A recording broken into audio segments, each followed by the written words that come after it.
Manamataka is the lunar calendar, or the Māori division of time. From what I've learned, it's about having a relationship with the taiao, with the environment, and taking those cues from your environment to inform the way in which you live and how you spend your time.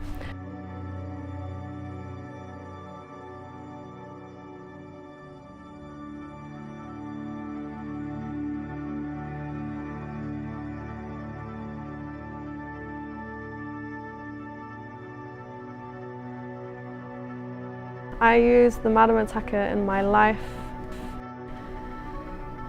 out of curiosity, I think, out of curiosity for wanting to live in a way that is in harmony with our taiao, with Papatūānuku, with the environment. One, so that I'm conscious of what I'm doing, what I'm eating, the knowledge that I'm consuming, and so to reorientate or realign my understanding of time and anchor it to the things that I can see, like the moon, to me makes sense.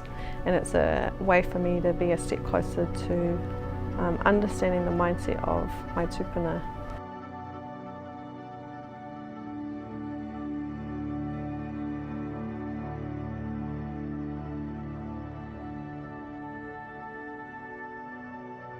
The Gregorian calendar gets its name from Pope Gregory. So Gregory becomes Gregorian, and he wanted what he determined to be a more accurate measurement of time, because there's a difference between following a lunar calendar and following a solar calendar.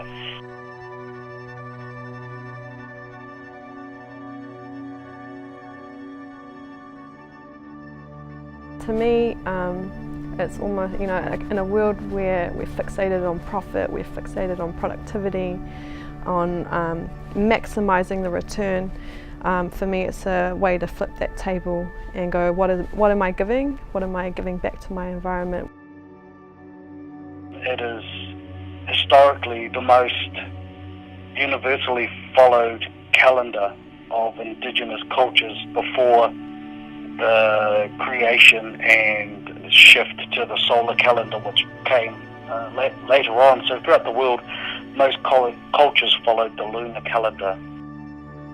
And I think are becoming estranged from our environment and not connected to the oceans or to the bush or to the animals, and we're actually causing a lot of damage.